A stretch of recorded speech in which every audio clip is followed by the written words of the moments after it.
Malachie chapitre 4 à partir du verset 4.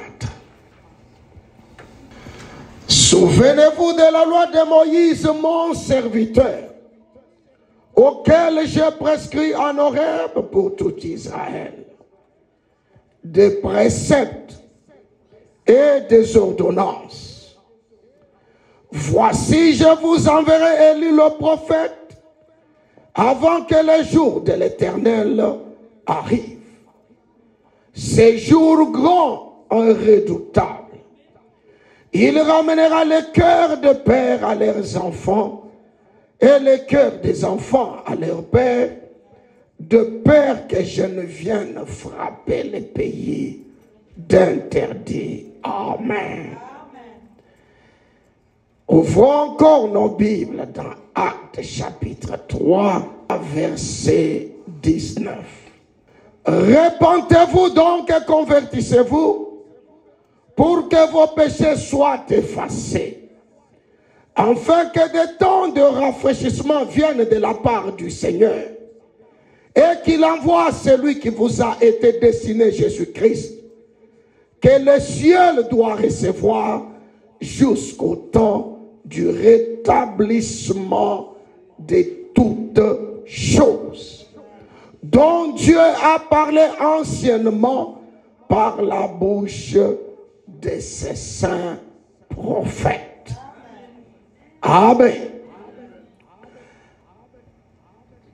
Nous parlons du temps de rétablissement de toutes choses. Nous avons vu que quand on parle du rétablissement, ça signifie que la chose avait existé.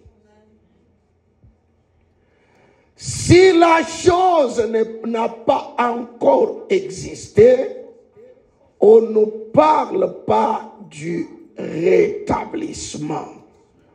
On parle d'établissement. Établir la chose. Ça, c'est un commencement. Lorsque la chose est établie et qu'après un moment la chose est détruite, on ne vient plus parler de établir. Là, on parle de rétablir la chose, puisque la chose avait déjà existé. Amen. Si Pierre dit, Christ doit être reçu par le ciel jusqu'au temps du rétablissement de toutes choses, c'est que toutes choses avaient déjà été établies au départ. Mais quelque temps après, ces toutes choses ont été renversées. Amen. C'est pourquoi ce matin, j'ai lu le livre de Zacharie. Israël a vu construire le temple de l'Éternel par Salomon. Israël, depuis qu'il était venu de l'Égypte, le temps, l'arche de l'Éternel allait de tente en tente. Mais quand David a construit sa propre maison royale, et c'était une maison de cèdre, une très grande et belle maison, David s'est mis devant la maison, il a dit, mais moi, je vais habiter dans cette grande et merveilleuse maison, alors que l'arche de l'Éternel n'a même pas une maison où elle réside. Si moi j'ai cette grande maison, mais où passe l'arche de l'Éternel la nuit? David va voir que l'arche de l'Éternel passait la nuit de tente en tente. Alors il a dit dans son cœur, je vais construire les temples pour l'Éternel. Quand David prend la décision de construire les temples pour l'Éternel, Dieu vient dire à David, le souci que tu as est bien, mais je n'accepte pas que toi, David, tu me construis un temple. Puisque tes mains ont les sang, tu as tellement tué les gens, je ne peux pas accepter que les mains qui ont tué tous ces milliers de gens puissent construire un temple pour moi. J'exauce ton souhait. C'est ton fils après toi qui construira ces temples. Amen. Après le départ de David, Dieu suscite Salomon. Il lui donne toute l'intelligence. Il lui donne la sagesse. Il lui donne tout ce qu'il fallait pour que Salomon puisse construire les temples de l'Éternel. Amen. Et Salomon a construit le temple de l'Éternel. Mais un jour, Israël va tomber dans la désobéissance. Et Dieu dira, je vais vous amener dans la captivité. Je vais susciter mon serviteur, le roi Nebuchadnezzar, pour vous amener en captivité. Quand le roi de Babylone est arrivé pour amener Israël en captivité, voilà ce qu'il a fait. Il a pris les peuples, il les a amenés dans la captivité et il a détruit le temple de Salomon. Est-ce que vous saisissez? Il a détruit le temple de Salomon. Quand il détruit le temple, Israël passa 70 années dans la captivité. Lorsqu'ils arrivent à 68e année, la nuit même là, alors que Daniel était dans la prière, en train de demander à Dieu, Seigneur, tu avais dit par ton prophète que nous passerons 70 ans dans la captivité. Aujourd'hui, nous sommes à 68 ans de captivité. Est-ce que allons-nous sortir? Pendant qu'il s'est questionné, pendant qu'il était en prière, pouf, l'ange Gabriel arrive. Et il lui dit, Daniel, je suis venu de la part de l'Éternel pour te révéler, non pas seulement ce que tu veux savoir, si dans 2 ans vous allez sortir de la captivité ou pas, mais je suis venu te révéler tous les plans juifs de la sortie de la captivité jusqu'à la consommation des temps. Il y aura encore 70 semaines qui seront établies pour Israël. Il a donné tous les plans à David. Il lui a dit, il y aura 7 semaines. Il y aura 62 semaines pour la reconstruction des villes et des fossés. Mais au milieu de la dernière semaine, un roi sera retranché. Israël quitte la captivité. Il retourne chez lui. Quand ils arrivent dans leur patrie, un homme prend la décision et il dit à tous les peuples, nous devons faire quoi? Reconstruire le temple de Salomon. Amen. Pourquoi il devait reconstruire? Puisque ce temple existait déjà. Et le temple a été détruit. Et Zorobabel s'est décidé en disant, je dois reconstruire le temple. Là où il était avant. Je dois reconstruire à nouveau ce temple. Voilà pourquoi Zorobabel devait faire deux choses dans la construction. Premièrement, il a reposé la fondation. Et à la fin, il a placé la pierre principale pour terminer toute la construction. Quand ils ont reconstruit le temple, c'est terminé. Pendant que Zorobabel avançait pour placer la pierre principale, Israël criait, pleurait. Pourquoi? Puisque les anciens qui avaient vu ce temple-là dans le temps étaient en train de s'étonner puisqu'ils voyaient à nouveau ce temple être debout. Ce temple fut reconstruit. Par qui? Par Zorobabel. J'espère que vous comprenez très bien. Nous reviendrons là-dessus. Maintenant, observez de ce côté ici. Qui avait construit le premier temple?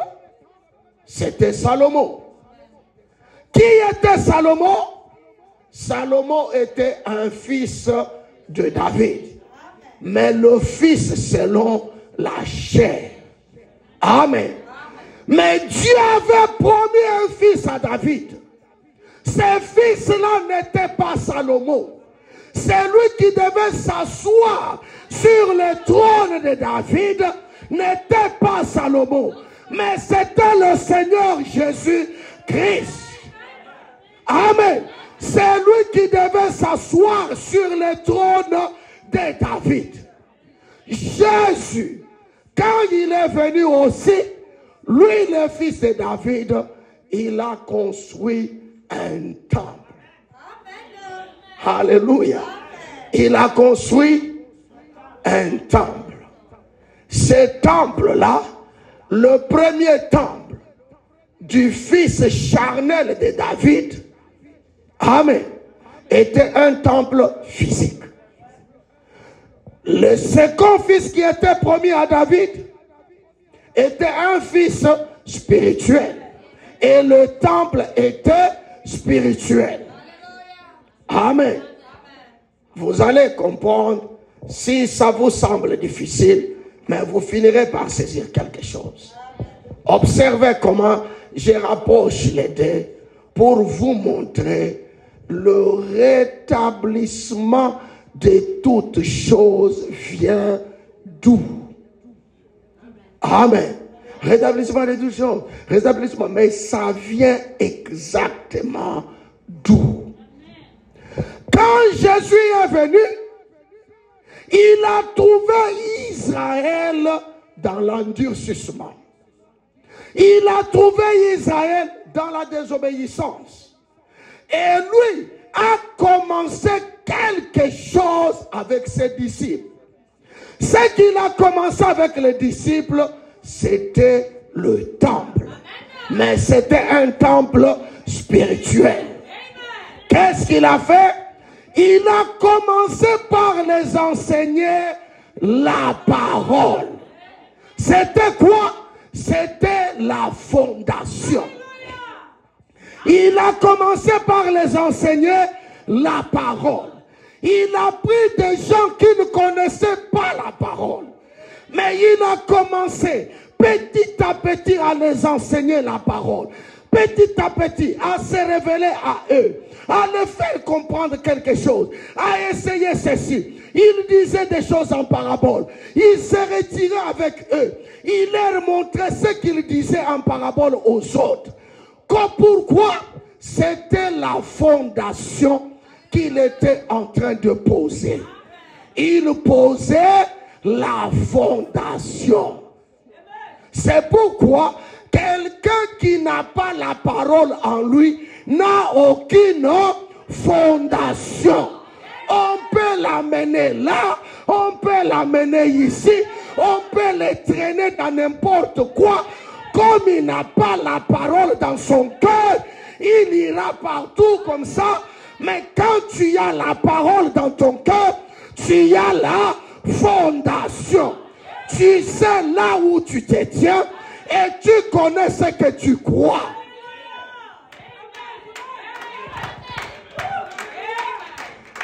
Amen. Jésus a commencé par la parole. La parole. La parole avec ses disciples. Il sort, il dit, un semeur est sorti le matin, la semence est tombée ici. Les disciples l'appellent de côté. Qu'est-ce qui se passe? Oh, là-bas devant les gens, il n'a pas expliqué. Mais avec les disciples, il explique de quoi il s'agit. Vous savez pourquoi? Puisque c'était le groupe qui constituait les nouveaux temples. Amen. Seigneur, vois les temples. Il dit, oh, vous voyez tout ça? Tout ça, dans 3 jours. Ça sera pierre sur pierre. Dans 3 jours. Vous détruisez, moi je vais les construire dans 3 jours. Quand il se retire, mais alors dis-nous, quel est le site de ton avènement? Quel est ceci? Le Seigneur prend la parole. Il commence à les expliquer. Expliquer. Pourquoi? Puisque c'était la fondation. Quand il a fini de construire la fondation, durant 3 ans et demi, qu'est-ce qu'il a fait? Il a quitté la scène. Mais avant de quitter la scène, il leur a dit, ne faites rien. Vous avez déjà la parole. Vous avez déjà la fondation. Mais la pierre de fête n'est pas encore là. Est-ce que vous saisissez? Vous avez déjà la parole. Mais la pierre de fête n'est pas encore là. C'est pourquoi, allez-y, restez quelque part et restez là en train d'attendre. Qu'est-ce que vous allez attendre? Attendez la venue de la pierre de fête, afin que l'édifice soit total. Amen. Alléluia. Dans chaque construction, on met la pierre angulaire. À la fin, on vient mettre la pierre de fête. Quand on met la pierre angulaire, c'est le début de la fondation de la maison. Alléluia. C'est le début de la fondation qu'on appelle la pierre angulaire. Et quand la construction termine, qu'est-ce qui vient après? La pierre de fête. Il a commencé avec eux. Il a placé la parole en eux. C'était une nouvelle église. C'était le nouveau temple. Pas un temple charnel comme le premier fils naturel, mais cette fois ici, c'est un temple spirituel, puisque le fils de David, Jésus, lui, il est spirituel. Alléluia. Il vient combien de fois? 3 fois. La première fois, il est venu pour nous racheter. La deuxième fois, il vient pour recevoir son épouse. Et la 3e fois, il vient pour régner sur le trône de David. Amen. Est-ce que vous saisissez la parole? C'est ça la construction. Quand il est venu, il a commencé sa construction. Quand il termine les 3 ans et demi, il retourne. Quand il retourne, les disciples restent dans la chambre haute. Ils avaient déjà la fondation. Si vous voyez quelqu'un agité comme ça, il raconte ça, il raconte ceci, il ne sait pas où il est. Il y a une seule chose à voir dans cette personne. Il n'a pas de fondation de la parole. Une personne qui a la fondation dans la parole, tu ne peux pas le déséquilibrer. Une personne qui a la parole en lui, tu ne peux pas l'amener dans n'importe quoi. Quand tu viens, tu commences à parler, il connaît ce que tu dis. Il peut te dire, ça ce n'est pas la parole. Arrête de me dire ce que tu dis. Mais quand quelqu'un n'a pas la fondation de la parole, il va vous raconter des choses, mais en lui-même, il n'y a rien. Amen. Mais les disciples avaient la fondation. Mais il fallait pas seulement la fondation, pour que l'édifice soit total, il fallait la pierre de fête. Amen. C'est pourquoi ils sont entrés dans la chambre haute. Alléluia. Est-ce que vous sentez cela bien ce matin? Sentez-vous tellement bien, mes amis? Amen. Ils sont entrés dans la chambre haute. Ils avaient déjà la fondation de la parole. Mais ils avaient besoin de quelque chose. Quelle est cette chose? La pierre de fête. Amen. Amen. C'est pourquoi ce matin-là, alors qu'ils étaient tous dans la chambre haute, tout à coup, il y a eu un bruit comme celui d'un vent impétueux. Mais à quelques minutes après, la salle fut remplie de la puissance de Dieu. Et quand ils se sont regardés, chacun avait un feu sur sa tête. Comme preuve qu'aujourd'hui, alléluia, aujourd'hui, la pierre de fête, le Saint-Esprit vient de descendre pour coiffer les croyants. Amen. En ce moment-là, chacun a reçu le Saint-Esprit. La fondation et la pierre de fête. Alors, ils sortirent pour prouver qu'ils avaient et la fondation et la pierre de fête. Ils avaient et la parole et le Saint-Esprit. Quand ils sortirent, alléluia, quand ils sortirent, ils ont commencé la prédication. Ça c'est la fondation. Quelques minutes après, lève-toi, prends ton lit et marche. Alléluia, alléluia. Ils avaient la fondation et la pierre de fête. Amen. Le temple était debout. Alléluia, alléluia. Le temple était debout. Qui avait commencé ce temple? Jésus, Christ, Fils de Dieu. Alléluia, Fils de David. Maintenant, les gens pouvaient les regarder et voir Jésus. Est-ce que c'est vrai? Il faisait les mêmes actes que Jésus. Il parlait comme Jésus. Il chassait les démons comme Jésus. Il guérissait les malades comme Jésus. Il faisait tout comme Jésus. Amen. C'était le temple. Les mondes tremblaient devant eux. Quand les disciples avançaient, les autorités se retiraient. Vous savez pourquoi? Puisqu'ils avaient la fondation et la pierre de fête. Alléluia. Mais comme le premier temple de Salomon, qui était le temple naturel. Alléluia. Pour que ce temple soit détruit, qui l'avait détruit? C'était Babylone. Hein? C'était Babylone qui avait détruit le premier temple. Le diable entre dans son laboratoire.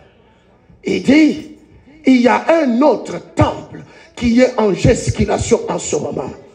Est-ce que vous saisissez?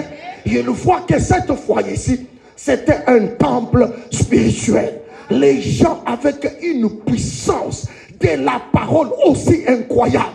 Les gens avec une puissance de guérir, de chasser les démons, de sauver, de délivrer. Ils avaient quelque chose d'autre. Et tout Israël tremblait. Les gens ne comprenaient pas ce qui était arrivé, puisqu'ils savaient Et les disciples savaient, c'est le début de l'église. Est-ce que vous saisissez? C'est le début de l'église. Le diable entre dans son laboratoire et dit, je vais faire quelque chose. Je dois détruire tout ce qu'ils ont. Qu'est-ce qu'il fait? Il utilise la même Babylone. Alléluia. Il utilise la même Babylone. Cette fois ici, Babylone n'était plus dans l'ancienne Mésopotamie. Babylone n'était plus en Irak. Les sièges s'étaient déplacés et les sièges étaient à Rome. En l'an 325, l'empereur Constantin convoque ce que nous appelons les conciles de Nicée. Quand il se retrouve à Nice, dans ces conciles-là, l'empereur Constantin invente un discours. Vous allez voir ça dans les âges de l'Église. Je vais aller plus dans les détails quand nous serons dans les âges de l'Église. Il invente un discours.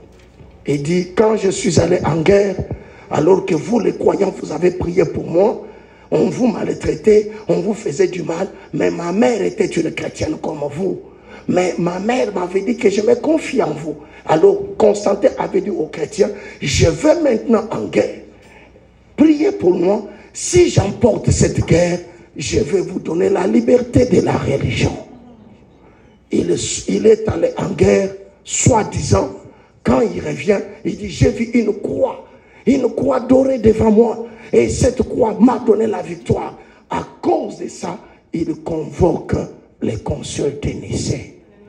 Et il dit aux chrétiens, il sort une idée. Il leur dit, puisqu'on vous maltraite à cause du fait que vous êtes des chrétiens, mais voici ce que je vous propose. Est-ce que vous pouvez accepter que l'État et vous les chrétiens, nous nous mettons ensemble? Comme ça, les chefs religieux soient en même temps les chefs de l'État. Comme ça, en ce moment-là, les gens ne vous feront plus du mal, puisque nous serons un. Et je vous rappelle qu'il a convoqué ce consistoire après la mort de tous les disciples. Ils ont exécuté les disciples les uns après les autres. C'était Babylone qui avait mis son plan. Pour faire quoi? Pour détruire le temple que Jésus avait commencé. Quand il a fini d'exécuter tous les disciples, alors il convoque les conciles de Nicée. Maintenant, il dit, si on peut nous pouvons nous mettre ensemble. Que les chefs religieux soient en même temps les chefs de l'État. Comme ça, vous allez avoir la liberté de la religion. Vous allez prier librement. Et les gens qui étaient là ont dit, les chrétiens qui étaient restés, qui n'avaient pas la vraie chose, ils se sont regardés entre eux. Ils ont dit, mais pourquoi ne pas accepter cela? Comme ça, nous serons protégés. Nous allons adorer Dieu librement. Nous ne serons plus persécutés par ces gens. Ils ne vont plus nous persécuter, puisque ceux qui nous persécutent, ce sont les gens du pouvoir. Mais si notre chef est le même chef du pouvoir, alors ils ne nous feront pas du mal. Ils ont accepté. Dès qu'ils ont accepté, l'affaire commence. La proposition commence. Mais comment voyez-vous les disciples baptiser les gens dans l'eau? Est-ce que ça serait toujours bien qu'on amène les gens dans l'eau pour les baptiser? Si, par exemple, moi, l'empereur Constantin, je veux que vous me baptisez, vous allez m'emmener dans une rivière sale pour aller me baptiser? Du coup, il fait une proposition. Pourquoi ne pas prendre juste un peu d'eau, asperger sur la tête et appeler ça le baptême? Est-ce que vous êtes d'accord? Avec la peur, les quelques chrétiens qui étaient restés là ont dit, oui, nous sommes d'accord. Voilà comment on a enlevé les baptêmes par immersion et on a remplacé cela par l'aspersion. En ce moment-là, l'affaire commence. Mais les disciples baptisaient au nom de Jésus-Christ. Mais Jésus lui-même, le Fils de Dieu, a dit que baptiser au nom du Père, du Fils et du Saint-Esprit. Qu'est-ce que vous voulez? On rejette les baptêmes des disciples puisqu'ils n'avaient pas compris Jésus. Prenons les baptêmes de Jésus lui-même. Est-ce que vous acceptez? Amen. Pendant qu'ils acceptaient, ils ne savaient pas que la destruction du temple que Jésus, fils de David, avait commencé, était en train, et ils ne savaient pas. Les mystères étaient cachés pour eux. Ils ont proposé. Mais comment voyez-vous les prêtres? Vous voyez quand vous venez pour la Sainte Seine, regardez comment les disciples faisaient. Et ils attendaient le soir pour prendre ça. Mais on peut prendre ça à n'importe quel moment. Et les prêtres ne peuvent pas s'échanger des verres avec des croyants. Les prêtres seuls peuvent boire. Comme ça, ils couvrent les autres. Est-ce que vous êtes d'accord? Amen. Ils ont enlevé la Sainte Seine. Et ils l'ont placée par leurs choses bonnes. Regardez, si vous avez un problème avec votre père, à qui vous allez vous adresser? Mais vous allez vous adresser à votre mère. C'est vrai? Pour qu'il parle avec papa. Mais comment ces gens-là, ils ont rejeté Marie? Alors que si nous avons des problèmes, c'est à Marie qu'on doit parler pour qu'il parle à Jésus et Jésus parle à Dieu. Et toutes les femmes qui étaient là, les hommes qui étaient là, ils ont accepté. Ils ont dit, oui, c'est vrai. Ils ont pris Marie. Ils l'ont ajoutée dans l'adoration. Et qu'est-ce qu'ils font? Ils savent que beaucoup de gens n'allaient pas accepter. Mais ils ont fait ceci. Mais comment vous voyez? Les disciples priaient, transpiraient. Est-ce que vous voulez qu'on prie transpirant comme des petits fous, comme ça? Ah non, ils ont dit non, non, non, non, non. On doit avoir une prière simple. Tu vois, on ne transpire pas. Ils ont dit, est-ce que c'est adopté? Ouais, c'est adopté.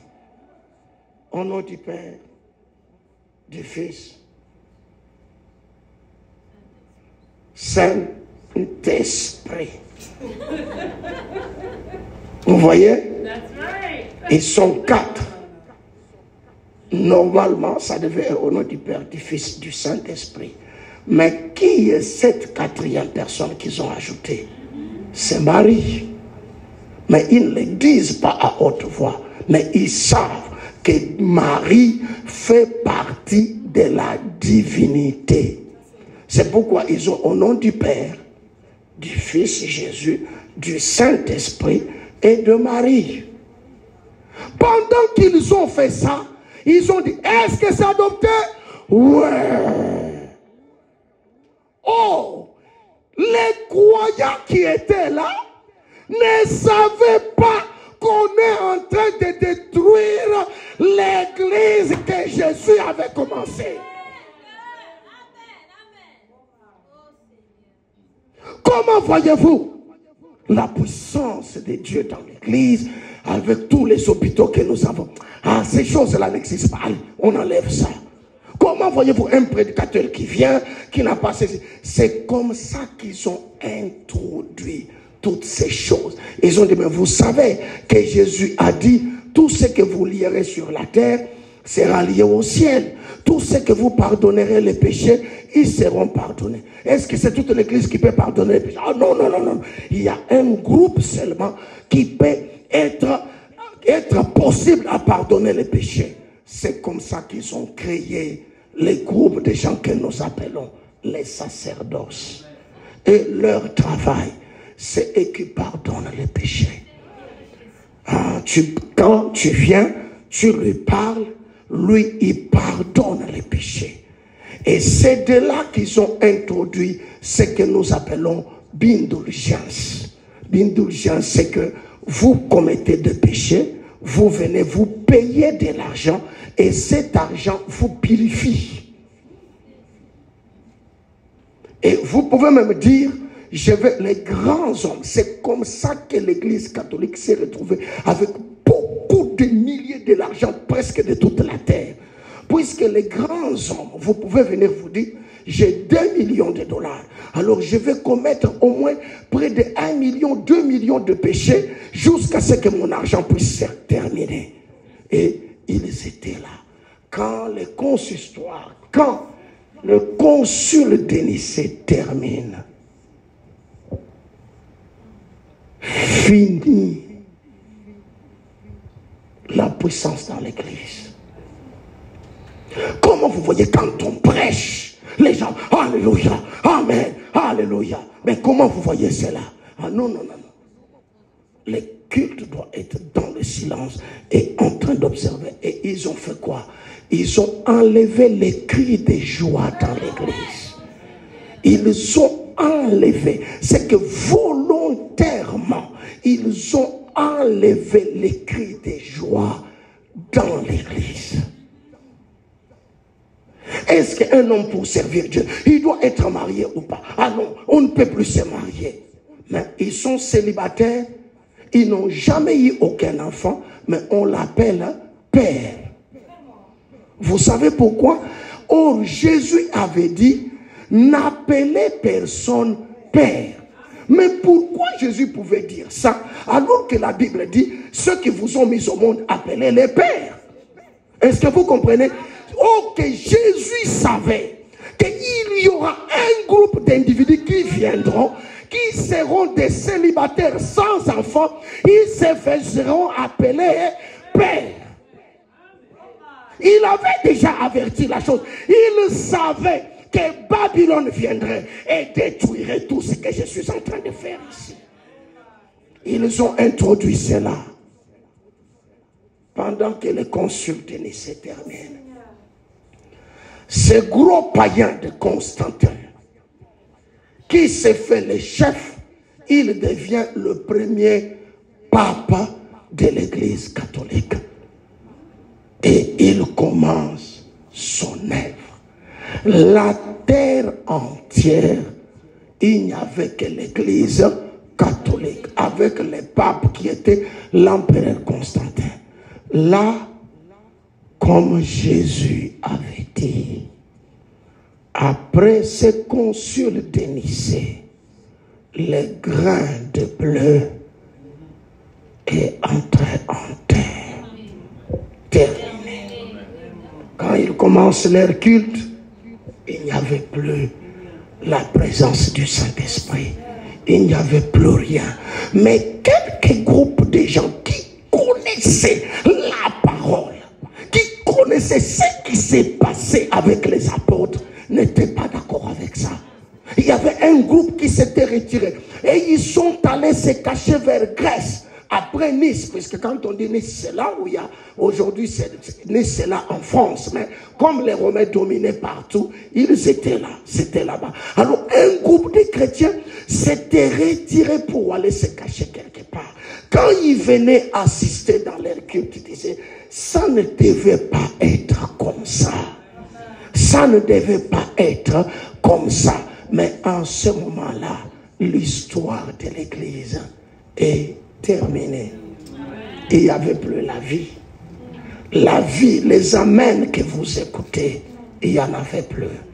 Les cris de joie, les danses en esprit, la puissance de Dieu avait été arrêtée au concile de Nicée.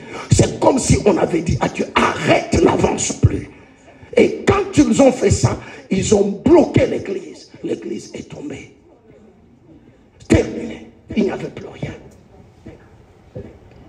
Quoi? C'est en ce moment-là que s'accomplissait l'écriture de Joël. Les Gazam est venu, les Gélec est venu, la sauterelle est venue, et les oisives sont venus. Ils ont attaqué l'arbre. Ils ont attaqué l'arbre épouse. Et au concile de Nicée, tout est tombé. Il n'y avait plus d'espoir. Il n'y avait plus rien. Quand ils quittent là, plus de présence de Dieu, plus rien. Les grains de blé étaient tombés en terre. C'est terminé. Et là, nous entrons dans ce que nous appelons l'âge sombre de l'Église. Il n'y avait plus rien. L'âge sombre de l'Église commence. Puisque la réponse, les cris de joie, le salut, la puissance, le Saint-Esprit, tout ça s'était arrêté. Mais gloire soit rendue à Dieu. Puisque c'est lui qui a dit qu'il détruirait, c'est le même qui a dit, je remplacerai cela. Amen. Alléluia. Il a dit, je restaurerai. Je rétablirai toutes choses.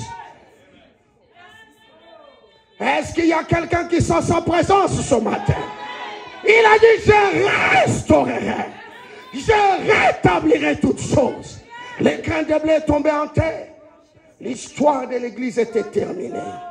Il n'y avait plus rien. Tout ce qui était là, ce n'était que des poussières et des charbons noircis. Plus question de Dieu, plus question de la puissance de Dieu. Mais comme Dieu, dans sa miséricorde, après plusieurs années, Dieu dit, je veux venir, que chez vous, c'est là que je vais tirer quelqu'un. Un jeune homme du nom de Martin Luther, alors qu'il était là, il dit, je sens que la religion ne devait pas être comme ça. Une religion froide comme ça ne devait pas être comme ça. Non. Alors, par la grâce de Dieu, Dieu va les guider. Il va tomber sur les écrits, sur le récit de comment Jésus a vécu. Les disciples ont vécu. Quand il tombe dedans, il ouvre et dit, oh Dieu, ces gens, ils ont pris la vérité, ils ont caché cela. Mais moi, je suis contre ces choses. Je suis maintenant, comme après la lecture, je suis contre ces choses. Pouf, il sort. Il dit au Père, ne croyez plus dans l'église catholique. Les catholiques ont dit, c'est un prêtre qui parle comme ça. Oui, c'est un prêtre. Dieu, quand il veut faire un travail, il vient que là où vous êtes, c'est de là qu'il tire quelqu'un que lui-même va utiliser. Alléluia. Pour faire sortir Israël de l'Égypte, il a pris un enfant qui a été élevé dans la maison de Pharaon afin de combattre l'Égypte. Alléluia. Pour commencer la restauration de son église, il a pris un prêtre qui était formé par les catholiques et c'est avec lui qu'il devient l'ennemi de l'église catholique.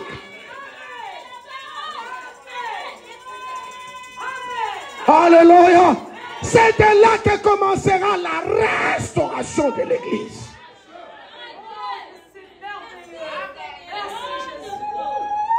Amen.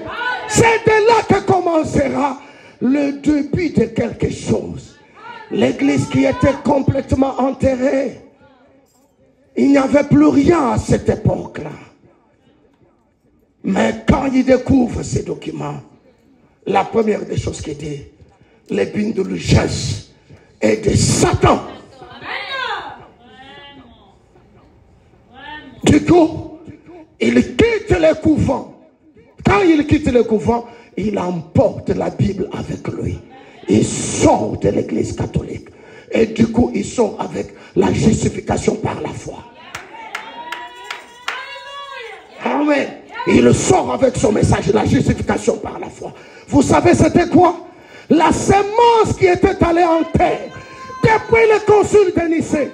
Cette semence-là, elle venait de sortir de la terre. Amen. Et là, c'était seulement les tiges.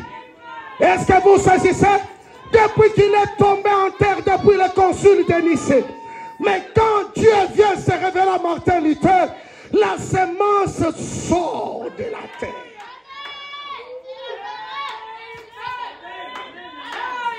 Alléluia. Alléluia. C'était juste la tige. Mais la tige n'est pas la première semence qui est allée en terre. Alléluia. La tige venait de sortir. Mais après lui, voilà apparaître sur la scène John Wesley. Alléluia. Puisqu'il avait été dit, ce jour-là sera un jour unique connu de l'Éternel. Il ne sera ni jour, ni nuit, mais vers le soir, la lumière paraîtra. Alléluia. Alléluia. La Bible ne s'est pas arrêtée là. La Bible ne s'est pas arrêtée là. La Bible a ajouté ceci. En ces jours-là, des eaux vives sortiront de Jérusalem et couleront moitié vers la mer orientale, moitié vers la mer occidentale. Alléluia. Le soleil a commencé à briller depuis Jérusalem. L'évangile a commencé là-bas. Quand tous les disciples sont morts, le soleil a commencé le voyage. Il est arrivé en Allemagne avec Martin Luther. Le soleil a bougé encore un peu. Il est arrivé en Angleterre avec John Wesley.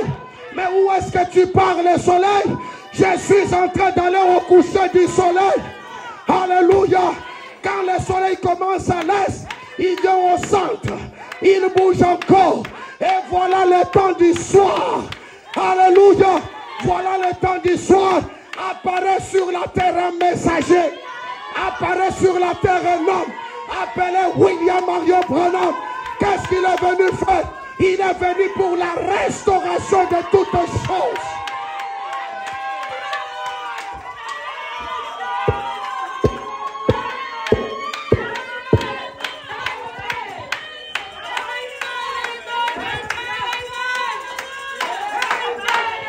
Alléluia. Est-ce que c'est la vérité? Nous sommes au temps du soir. Nous sommes au coucher du soleil. Oh là là. Oh là là. Oh là là. Amen.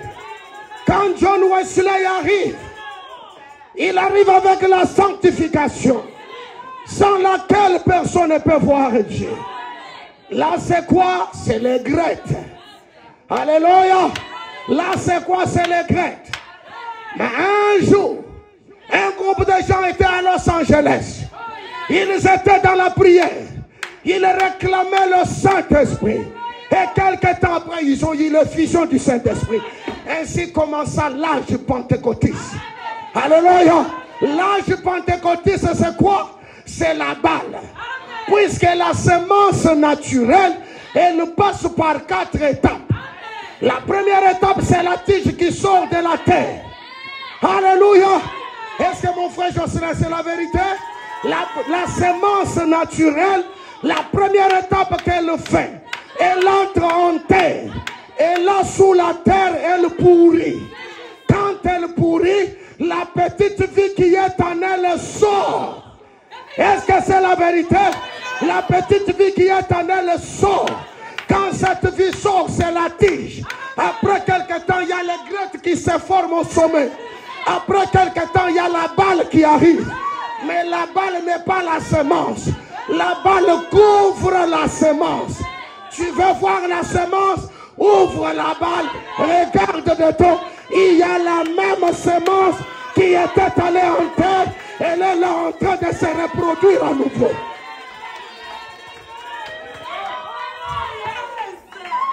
Alléluia. Est-ce que c'est la vérité? Voici comment toutes choses devaient être rétablies. Alléluia. Quand John Wesley arrive, là sur la rue Azusa, à Los Angeles, ce groupe de gens priaient, le Saint-Esprit est descendu. Ainsi a commencé l'âge pentecôtiste. Amen. Cela n'était pas la semence elle-même. Il fallait ouvrir la semence. Il fallait ouvrir la balle pour voir la semence elle-même. Amen. Amen. Est-ce que vous saisissez? Ici où nous sommes, nous ne sommes pas dans l'âge du tige. Nous ne sommes pas dans l'âge de l'aigrette. Nous ne sommes pas dans l'âge de la balle. Mais nous sommes dans l'âge du grand lui-même. C'est pourquoi il a dit, celui qui était dans le ministère Alpha, il était à Jérusalem. Le même est venu dans le ministère Omega, ici à l'ouest. Qui est celui-là? La même semence, le même Christ, la même parole qui était à Jérusalem. Cette même semence, ce même Christ, ce même Jésus est revenu aujourd'hui. Pour faire quoi? Pour parfaire l'épouse.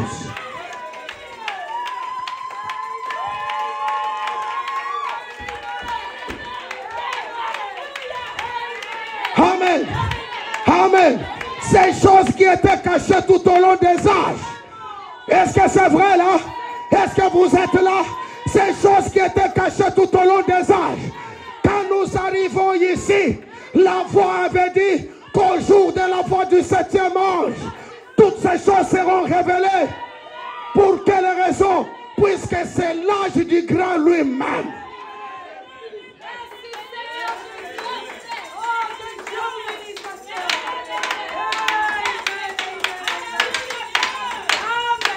Oh yes, Lord. Oh yes, Lord. Oh yes, Lord. Amen. Quand tout était renversé, alléluia, lorsque la petite fille a commencé, mais il a fallu qu'à la fin des temps, Dieu puisse envoyer Zorobabel. Alléluia. Ce nom-là, Zorobabel, ce nom-là, c'est un nom grec. Il est composé de deux parties. Quand vous regardez la première partie en grec, signifie Zoro, signifie dispersé. Et Babel signifie confusion. Ce jeune homme-là qui s'appelait Zorobabel, il n'y a que par la signification de son nom, il y avait déjà un sens à sa propre vie. Alléluia. Est-ce que vous saisissez? Il y avait Zoro qui signifie dispersé et Babel la confusion. Quand il est venu, il a trouvé le temple déjà détruit. Mais il fallait que par son propre nom, il était celui qui devait disperser la confusion. La confusion se met par qui? Par Babylone. Pour restaurer, rétablir et remettre à nouveau l'adoration à Israël. Est-ce que vous saisissez? Et quand nous arrivons au temps de la fin, Dieu nous envoie le même Zorobabel. Alléluia. Rien que par la signification de son nom, vous pouvez déjà comprendre cela. H-A-M.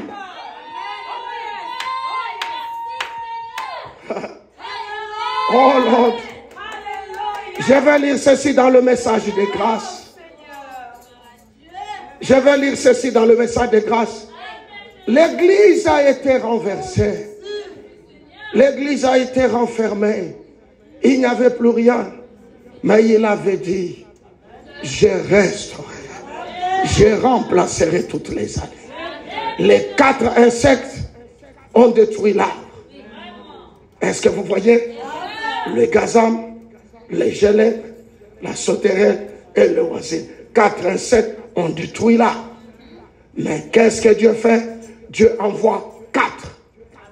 Martin Luther, John Wesley, les pentecôtistes et le prophète du dernier jour.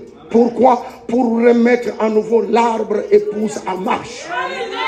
Alléluia. Est-ce que vous saisissez? 4 ont détruit, 4 ont reconstruit. Là où nous sommes ici, nous sommes dans le rétablissement de toutes choses. C'est le temps de restauration. Si toi tu n'es pas restauré, cherche, demande à Dieu. Je vais être restauré. C'est le temps de restauration. Alléluia. Si tu as envoyé Zorobabel, c'est pour disperser la confusion. Qui a semé la confusion? C'est Babylone. Il a semé la confusion car depuis 325 au consul de Nicée. Suivez ce que Frère Branham dit ici. Message de grâce, paragraphe 47. Il dit, message de grâce, paragraphe 47. Il dit, Zorobabel était un grand prince parmi le peuple. C'est lui qui avait édifié la fondation du bâtiment. Je voudrais ce matin attirer votre attention du côté spirituel de son œuvre. Est-ce que vous comprenez là? Est-ce que vous saisissez? Ce matin, là, dans le premier temps, il y a quelqu'un qui a reconstruit cela. Amen. Les murs, les ceci, les autres étaient en train de faire. Mais le problème était la fondation et la pierre principale. Alléluia. Il devait faire 2 choses pour cela. Est-ce que vous saisissez? Je voudrais ce matin attirer votre attention du côté spirituel de son œuvre. Ces grands princes étaient déterminés à reconstruire la maison du Seigneur. Quand il y est fait, il a posé la pierre de fondation. Au verset 9 de ce même chapitre de Zacharie, nous lisons. C'est l'Éternel qui parle. Les mains de Zorobabel ont fondé cette maison et ces mains l'achèveront. Est-ce que vous comprenez? Dans ce verset, il n'est pas parlé de pierre de langue, mais de la reconstruction totale, c'est-à-dire y compris la pierre de fête. Nous savons, suivant les Écritures, que Jésus-Christ est non seulement la pierre de langue, mais il est aussi la pierre de fête. Alléluia. Alléluia. Il dit ceci, nous savons, suivant Malachie 4, que l'ange messager de la 7e église, celle de la Odyssée, devra restaurer la foi des enfants pour la rendre semblable à celle de leur père. Il ramènera le cœur des enfants à leur père. En d'autres termes, cet ange messager devra reconstruire l'église épouse sous la puissance du Saint-Esprit. Alléluia. Alléluia. Il ramènera le cœur des enfants à la foi des pères. Alléluia. La chose était au commencement. Les consuls de Nicée tout renversé. Mais quand cet ange messager arrive, il prend le cœur des enfants, il les ramène à la foi apostolique de leur père. En d'autres termes, cet ange messager devra restaurer. Oh Lord, oh Lord, oh Lord, oh Lord, oh Lord. Cet ange messager devra reconstruire l'église épouse sous la puissance du Saint-Esprit.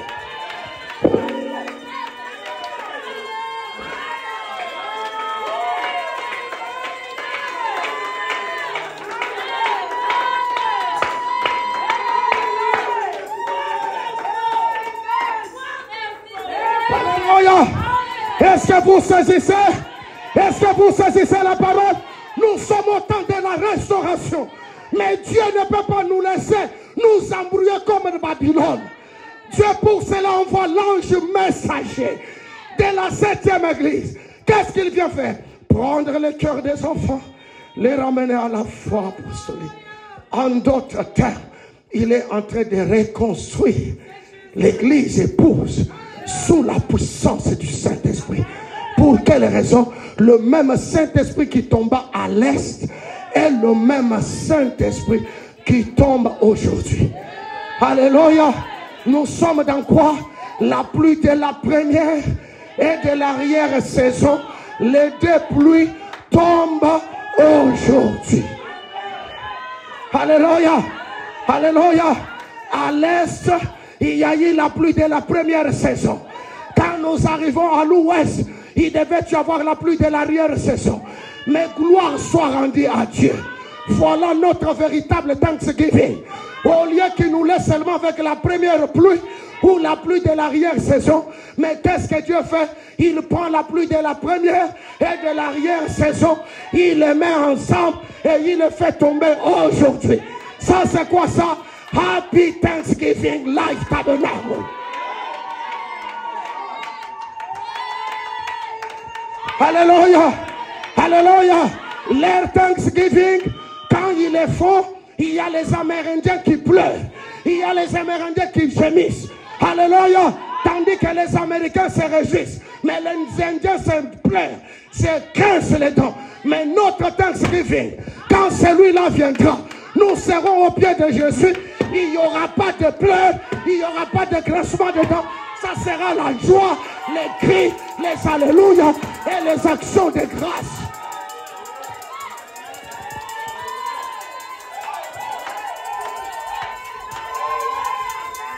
Alléluia. Les deux pluies tombent dans une même saison. Les deux pluies tombent dans la même saison. La première pluie, quand elle tombe, c'est pour ensemencer. Lorsque le dernier pluie tombe, c'est pour amener les semences à la maturité.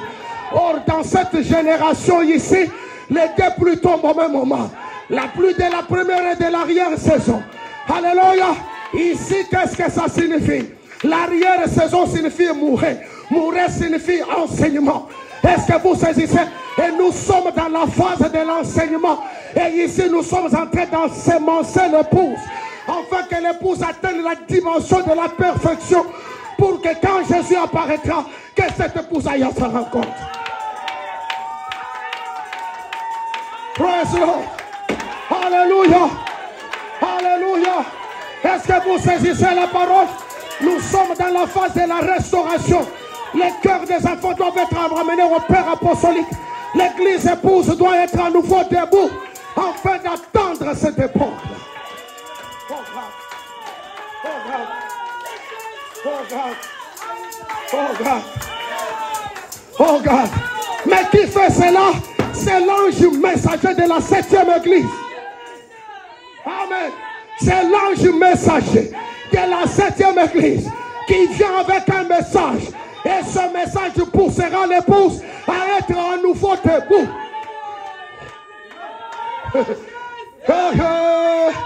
Alléluia. Alléluia. Est-ce que vous saisissez la vision? Est-ce que vous saisissez la vision? Nous sommes à l'époque de la semence elle-même. Alléluia. Les grains qui étaient tombés en terre. Ce matin, je vous dis, Jésus-Christ, la parole, est ici en ce moment. Les problèmes, ouvre votre cœur et dites-lui, Seigneur, tu es la parole. Même si je comprends, même si je ne comprends pas, mais ce que je sais, c'est ta parole. Laisse qu'elle entre dans mon cœur.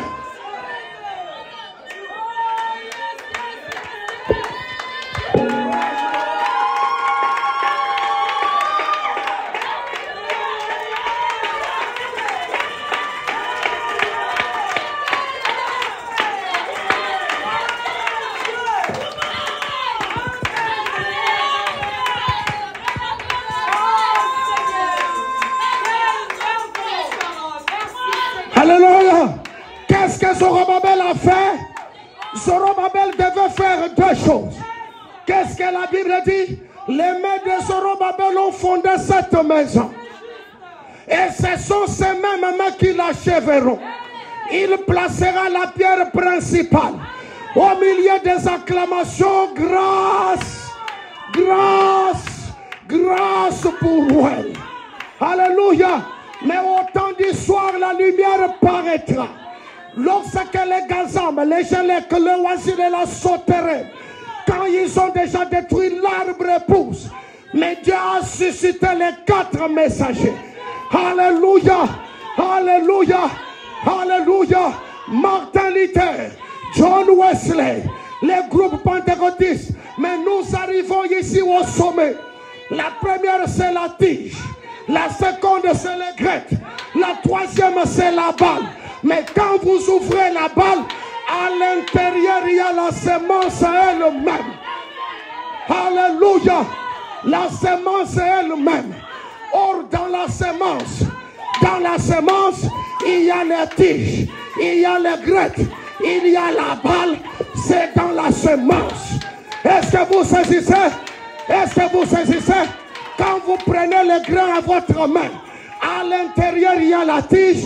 À l'intérieur, il y a la glaigrette. À l'intérieur, il y a la balle. Alléluia. C'est pourquoi quand il nous envoie ce message est le grand lui-même. À l'intérieur de ce message, il y a la justification, la sanctification, le baptême du Saint-Esprit et le Saint-Esprit lui-même.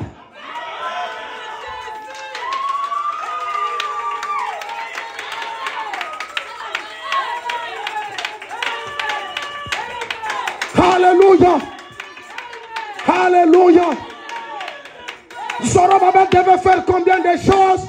2 choses. Premièrement, la fondation. Deuxièmement, la pierre principale. Alléluia. Si aujourd'hui, Dieu nous a envoyé un Zorobabel, lui, il fera aussi la même chose. Suivez. Les âges de l'église au chapitre 9. Je suis à la page 319. Il dit ceci. Oh, ce messager prophète de Malachie 4 et d'Apocalypse 10 va faire 2 choses. C'est ça qui donne la trouille à Satan ce matin. Ça fait du mal à Satan ce matin. Il est en train de dire non. Je pensais que ça allait être doucement. Je pensais que ça allait non. Ça donne la trouille à Satan. Le diable est en train de sentir le feu dans son petit royaume. Il dit, mais ces choses, quand c'est révélé, ça donne la foi à l'épouse. Et que l'épouse reconnaît sa position. Alléluia. Ce sont ces choses ici qui font des croyants les membres de l'épouse. Oui. Wonderful.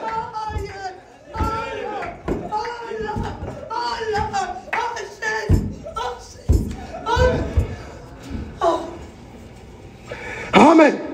Est-ce que vous saisissez la parole, n'est-ce pas? Oh Lord. Oh Lord. Alléluia. Il y a des choses qui font du bien au Saint-Esprit. Ah, oh my. Oh my. Asseyez-vous si vous êtes debout. Asseyez-vous, on continue avec la parole. Amen. Alléluia. Est-ce que vous saisissez? Nous lisons. Nous lisons. Il dit ceci. Oh, ce messager prophète de Malachie 4 et d'Apocalypse 10 va faire 2 choses. Zorobabel devait faire combien de choses? 2 choses. Premièrement, la fondation. Deuxièmement, la pierre principale. Observez. Ce messager prophète de Malachie 4 et d'Apocalypse 10 va faire 2 choses. Premièrement, selon Malachie 4, il ramènera le cœur des enfants au Père. Ça, c'est la fondation. Deuxièmement, il révélera le mystère de ce tonnerre d'Apocalypse 10, qui sont les révélations contenues dans les 7 sceaux. Et ce seront ces vérités mystères divinement révélées qui ramèneront littéralement le cœur des enfants au Père apostolique du commencement. Alléluia. Alléluia. Pour que tu sois restauré, alléluia, il y a un mystère. Tu entres dans ce mystère. Tu crois ce mystère. Tu t'assois dans le mystère. Alors ton cœur est ramené littéralement à la foi apostolique.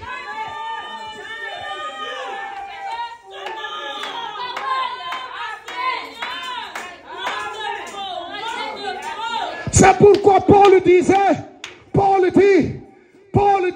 laissons les éléments de la parole de Christ et tendons à ce qui est parfait. Amen. Quand j'étais enfant, j'ai marché. Alléluia. Mais quand je suis devenu adulte, la donne change. C'est pourquoi quand tu vois un croyant de ce message en train de pleurer, il n'a pas encore cru le message. Quelqu'un qui croit ce message, qui saisit ce mystère, il devient stable. Quand tu le regardes, quand tu parles avec lui, tu vas dire, cet homme, cette femme connaît exactement ce qu'elle dit.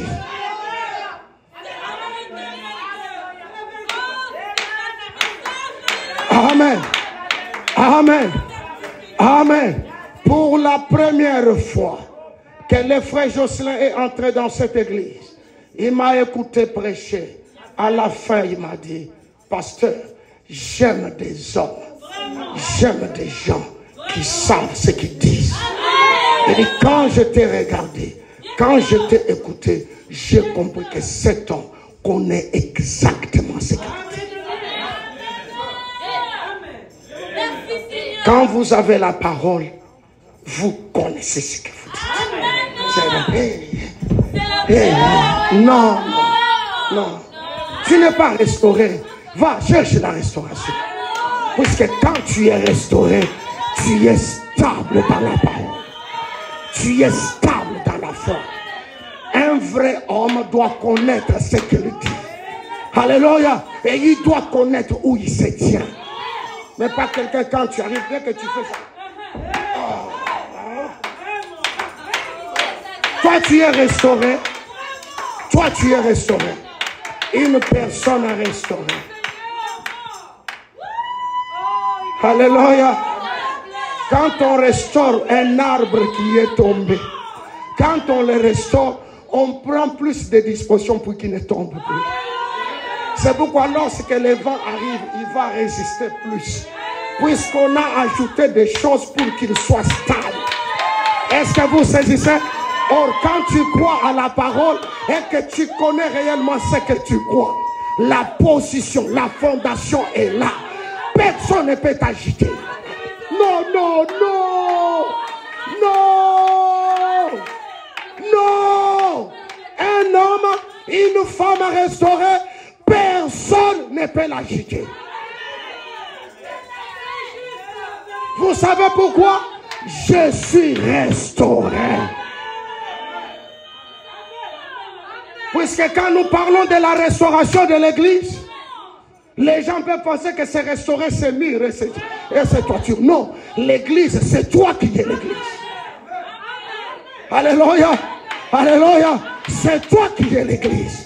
Si tu n'as pas la foi, cherche la foi. C'est le temps de la restauration de toutes choses.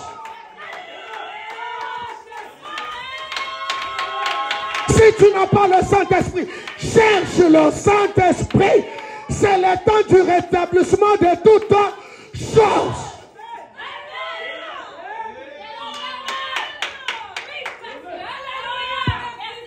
Amen. Qu'est-ce que tu as besoin? Qu'est-ce que tu as besoin? Qu'est-ce que tu as besoin? Nous sommes au temps du rétablissement de toutes choses. Tu veux la maison? Prends la maison. Tu veux une belle voiture? Prends la belle voiture.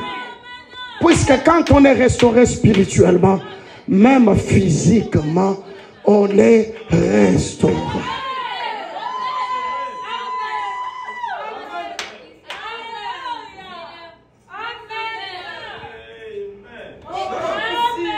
Alléluia. Et tu peux marcher gaillardement. Les gens disent, mais lui là, il n'a jamais eu de problème. Mais comment je vais avoir des problèmes? Je suis restauré. Je prononce la parole. La chose est là.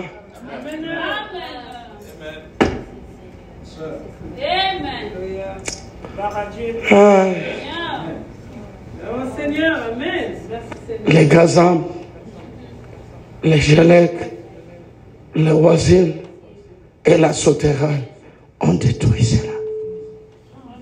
Et quelques temps après, Martin Luther apparaît. Quelques minutes, John Wesley. Quelques minutes, les pentecôtistes. Et quelques minutes, nous voici. Ça, c'est nous maintenant. C'est notre tour. C'est notre temps. Nous rejetons ce privilège. Pourquoi? Si on parle de la restauration et du rétablissement de toutes choses, je n'ai pas une foi solide. Je réclame la foi. Hein? Je réclame la foi. Tout maintenant est entre tes mains. Dieu a tout restauré. Il attend que toi tu acceptes. Lui entre en action. Hein? Vous savez pourquoi? Nous sommes dans l'âge du grain. Cet âge-ci, ce n'est pas l'âge d'un homme, mais c'est l'âge du Seigneur Jésus-Christ lui-même. C'est à vous. Il est là, il attend. Il vous présente sa parole. Quand vous dites, oh, je veux une restauration en toutes choses, vous vous accrochez. Et c'est là. Mais quand vous reculez devant vos privilèges, le diable passe par là. Il prend tout ce que tu as. La chose la plus difficile, pendant que tu voyais que la bénédiction venait dans votre vie, tu peux voir les choses s'arrêter. Tu sais pourquoi? Tu as reculé devant tes privilèges. À l'heure où il fallait avancer, saisir la chose, toi tu as hésité. Amen. Nous sommes dans l'âge du grain. À l'intérieur du grain. Quand tu prends un grain, tu tiens comme ça. Tu ne peux pas savoir ce que c'est. Les grains que tu tiens là, il y a la tige, il y a le grain, il y a la balle. Tout c'est dedans. Ça demande quoi? La bonne terre. Dès que tu la plantes dans une terre fertile, au bout d'un moment, la tige sort, le grain apparaît, la balle apparaît, et à la fin, voici la même semence est là. C'est la même chose. La parole et le grain. Prends seulement la parole. Mange la parole. Avale-la. Qu'elle reste dans ton âme. Alors, tout ce que tu as besoin, la guérison, le mariage, les enfants, les maisons, l'enlèvement, le Saint-Esprit, la nouvelle naissance, tout est seulement dans la parole. Juste cette parole que tu as pris là-dedans, il y a tout là-dedans. C'est pourquoi la chose la plus importante, manger la parole. Ah, j'espère que vous avez suivi, non? Vous avez saisi quelque chose? Ok, je vais lire quelque chose ici et puis je termine. Je suis presque à la fin, mais je dois lire quelque chose avant de vous laisser partir. Oh là là là là là là là. Oh Lord. Oh Lord. Et il dit ceci, dans Dieu de cet âge mauvais, je suis au paragraphe 105. Regardez, nous sommes dans la phase de quelque chose qui est en train de se dessiner. Amen. Mais deux fois, nous nous déplaçons un peu de la chose. Amen. Alors que si Dieu est en train de rétablir toutes choses, il les rétablit pour toi. Amen. Dieu rétablit et restaure son église. Qu'est-ce qu'il restaure? Les cris de joie, les alléluia, le Saint-Esprit, la nouvelle naissance, les noms de Jésus. Il restaure toutes choses. Maintenant, c'est moi qui dois croire à cela. Il dit ceci, au paragraphe 105, il dit, le même soleil qui s'élève à l'est et le même soleil qui se couche à l'ouest Le prophète a dit, il y aura un jour qui ne sera ni jour ni nuit. C'est un jour libre. Les nuages voilent le soleil. Mais il a dit, vers le soir, la lumière paraîtra de nouveau. Alléluia. La lumière paraîtra de nouveau. S'il y a de nouveau, c'est-à-dire la lumière avait déjà apparu la première fois. Où est-ce qu'elle est apparue la première fois? À l'est, à Jérusalem, dans sa première venue. Ici, nous sommes dans sa seconde venue. Oh Lord. Oh Lord. Alléluia. La lumière apparaîtra de nouveau. Le même Fils. Il est l'alpha et l'oméga. Le même Fils qui s'est levé à l'est. Il a prédit qu'il s'élèverait une fois de plus à l'ouest. Dans ces derniers jours. Juste avant que les jours ne se terminent. Je ne sais pas comment ils interprètent cela. Dieu interprète sa propre parole. Il confirme cela. Cela est ceci est le temps du soir. Alléluia. Le temps du soir, c'est le temps de rétablissement de toutes choses.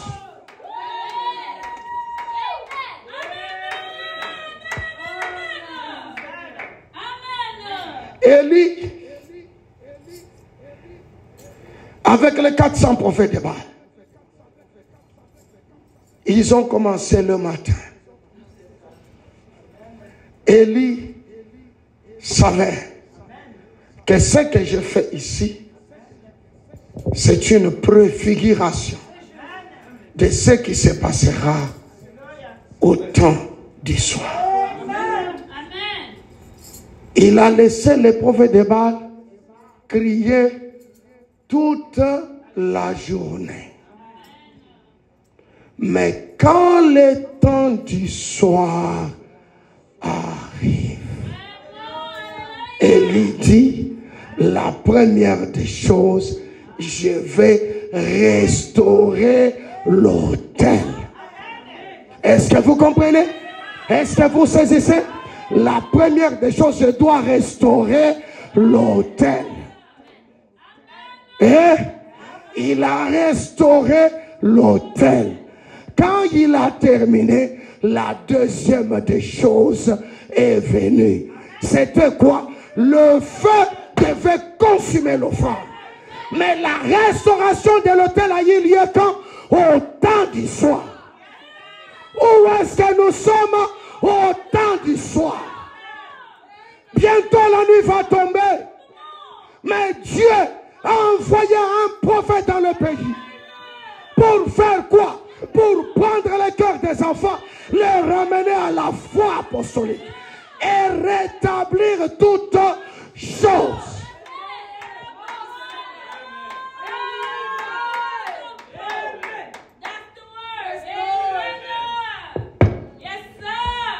Aïe, aïe.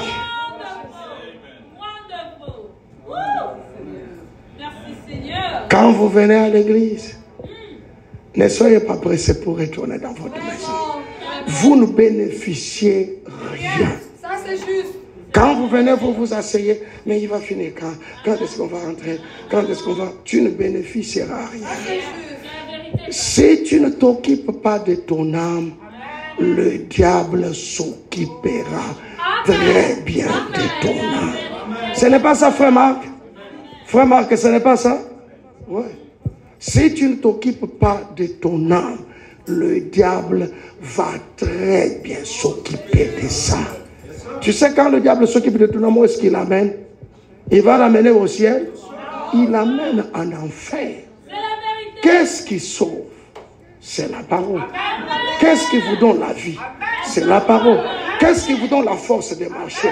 C'est la parole. C'est dans la parole que nous connaissons qui est Jésus. C'est dans la parole que nous connaissons comment il nous a sauvés. C'est dans la parole que nous connaissons comment nous serons aussi sauvés. Puisque tu peux dire Jésus nous a sauvés. Mais si toi-même tu n'es pas sauvé, il ne t'a pas sauvé. Puisque quand je dis Jésus nous a sauvés, c'est nous avec qui? Je dois être sûr que Jésus m'a sauvé.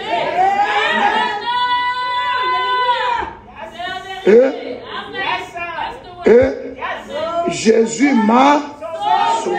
Moi. Je dois être sûr de mon salut. Mais mon salut est conditionné par la parole. Puisque si tout ce qui passe dehors là, demande-le, Jésus est mort pour toi, il va dire oui. Même les homosexuels, ils vous disent que Jésus est mort pour eux. Hein? Ils sont là, ils disent que Jésus est mort pour eux. Mais est-ce que toi tu peux croire que Jésus est mort pour un homosexuel? Voilà pourquoi Jésus n'est pas mort pour nous. Jésus est mort pour nous. Jésus ne nous a pas sauvés. Jésus m'a sauvé. Oh, nous sommes au temps de restauration et du rétablissement de toutes choses. Ne dis pas, Jésus nous a restaurés. Vous avec qui? Jésus m'a restauré. Jésus m'a rétabli. C'est pourquoi tu as besoin de la foi pour croire dans ce que dit la parole. Le diable a détruit, Dieu a reconstruit, mais ma foi ne doit pas être dans ce que le diable a détruit. Ma foi est dans ce que Dieu a reconstruit. Amen. Est-ce que vous comprenez comment les choses doivent marcher? Je ne place pas ma foi dans ce que le diable a fait. Je place ma foi dans ce que Jésus a fait. Amen. Et quand je marche, mon regard est fixé, non pas sur le diable, mais sur Jésus qui m'a sauvé. Et je dois être sûr qu'il m'a sauvé. Hein? Dieu, notre Père Céleste, nous te sommes infiniment reconnaissants. Ce matin, ta parole était à la hauteur des ententes de tes enfants.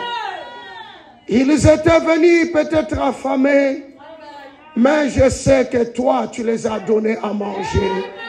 Et que leurs âmes ont mangé, ils peuvent dire, ce matin, nous sommes satisfaits.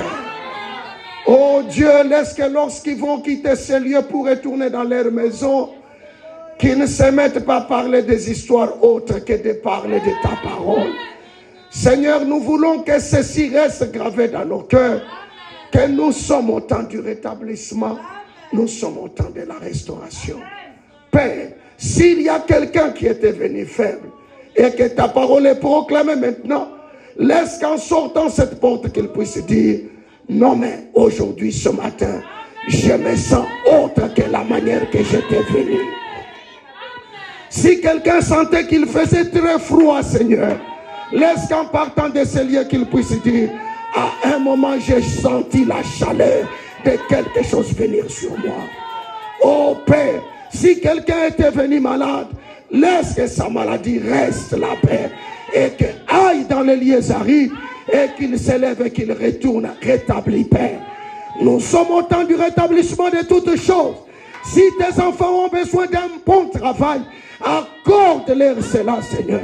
Ceux qui ont les plus profonds soucis dans leur cœur de quelque chose d'autre, que je ne peux pas exprimer, laisse que Dieu Tout-Puissant, tu les accordes cela. Peut-être en ce moment, les nôtres sont sur la route en train de revenir. Laisse que ton ange puisse être devant eux et que ton ange puisse les garder, Père, jusqu'à ce qu'ils vont arriver ici. Nous nous remettons entre tes mains, sachant que tu es Dieu et que tu ne peux pas changer. Nous remettons toutes les cérémonies qui vont se passer de mariage et autres. Père, sois le maître et conduis toutes choses, Père. Nous savons que tu es Dieu et nous croyons que tu le feras. Merci pour tout ce que tu fais. Les nôtres qui sont faibles, qui restent dans leur maison et qui se débrouillent là-bas dans leur faiblesse, Seigneur, ma prière est que fortifie-les, Seigneur Dieu Tout-Puissant. Enlève ces démons de faiblesse qui les a entourés, Père, et laisse que ces démons puissent les libérer totalement, afin qu'ils reprennent le chemin de ta maison, Père. Révèle-toi et encore davantage, afin qu'ils comprennent que leur place n'est pas dans leur maison, au salon assis ou en train de regarder quelque chose d'autre, mais leur place est ici pendant qu'ils se les airs de l'église, Père. Fais cela, oh Dieu, nous nous recommandons entre tes mains, dans le nom du Seigneur Jésus-Christ. Amen.